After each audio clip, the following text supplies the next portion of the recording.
UCLA quarterback Josh Rosen spoke truth to power in a Bleacher Report interview that was published this week. Look, Rosen told Matt Hayes, football and school don't go together. They just don't. He's right. High-end athletics and school don't mesh.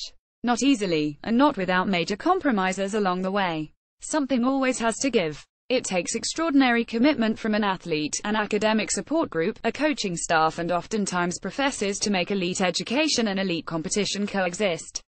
When that commitment isn't present or an athlete is in over his or her head, corners can be cut. Majors are changed, academic fraud happens, transfers proliferate.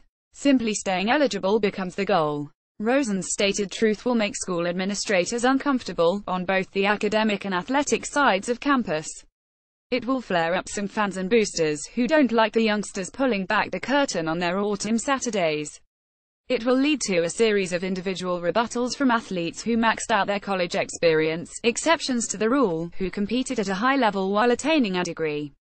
The question that rarely gets asked, is not factored into graduation rates, and is not part of any academic progress rate equation, is this: in what area of study did you earn your degree, the one you wanted, or the one you accepted or were steered toward as a means of getting through school while still playing your sport, and how applicable is that degree in the real world?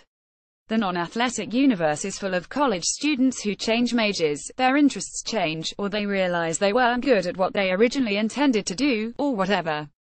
The same rationale obviously can apply to athletes, as well. But there are also time demands, often tied to scholarship money, that force the hands of many student-athletes. UCLA quarterback Josh Rosen sparked a conversation when he said college football and school don't go together. Getty Images: it's not a new issue. In fact, a decade ago, a coach at Stanford called out his alma mater, Michigan, for steering football players into easier majors than the general student population. That coach, Jim Harbaugh, who presumably thinks Michigan is doing a better job in that area now. Rosen comes at the issue from a player's perspective, and his point resonates. He's an economics major at a prestigious academic institution. UCLA is tied for 24th in U.S. News World Report's ranking of American universities. In his third year of college and entering upper-level courses, where the academic demand intensifies, so do the conflicts with football. It's cool because we're learning more applicable stuff in my major, economics, not just the prerequisite stuff that's designed to filter out people, Rosen told Bleacher Report. But football really dents my ability to take some classes that I need. There are a bunch of classes that are only offered one time. There was a class this spring I had to take, but there was a conflict with spring football, so, when you're the starting quarterback at UCLA, spring football wins. This is how it works.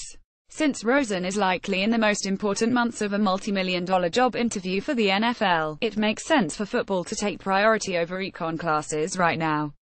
Theoretically, there will be time for book learning to become the priority later. The myth is that both can be simultaneously accomplished in a sort of harmonic convergence. Not often in the hardest of majors. If I wanted to graduate in 3 years, I'd just get a sociology degree. Rosen said, I want to get my MBA. I want to create my own business. Make no mistake, schools sell the you can total experience in recruiting. Then athletes arrive and, after a year or 2 or 3, start to figure out that what sounded doable on the official visit is harder than it appeared. First-hand experience: my oldest son majored in journalism at Missouri, the most renowned academic program at the school. He also was a member of the swim team. Heading into his senior year, a choice had to be made: work the highest-profile sports beat, Missouri football, at the J School paper, or continue swimming. Teachers told him, quite correctly, that it would be impossible to do both. Reasoning that he had 1 year left to swim and a lifetime left to be a reporter, he chose athletics. That path also kept him from a meaningful internship during the summer of 2016. I think he made the right choice, and he graduated in May with honors, but he didn't get the maximum journalism experience along the way.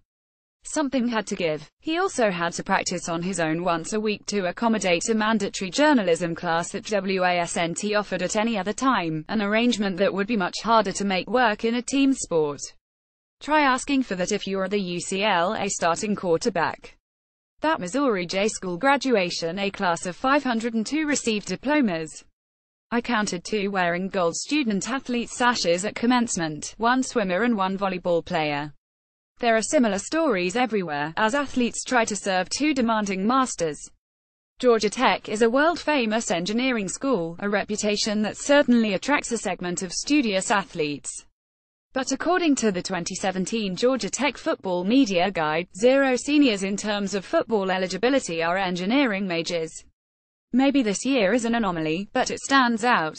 Of the 108 players with listed majors in the guide, 78 veterans and 30 incoming freshmen, 75 are business administration majors or intend to major in business administration. Let it be said, a business administration degree from Georgia Tech is undoubtedly a valuable thing. The point is not to knock the business school. But it's not the university's primary claim to fame. 43% of Tech's incoming freshman football players say they want to major in a science, mechanical engineering, biomedical engineering, biology, biochemistry, robotics engineering, premd or applied physics. The percentage of players on the roster who have been there at least 1 year and are majoring in engineering or another science drops to 29. Less than half of those 29%, a total of 9 players, are entering their 3rd or 4th year at Tech. And of that 9, most have played sparingly or not at all. The rare exceptions who major in engineering at Georgia Tech and play a lot: junior starting linebacker Brant Mitchell, mechanical engineering; junior starting wide receiver Brad Stewart, mechanical engineering; junior pass rush specialist Henry St. Amour, industrial engineering. Those guys are trying to make school and football go together at the highest level. Josh Rosen and a lot of other student athletes know how hard that is, in a system not designed for both to coexist.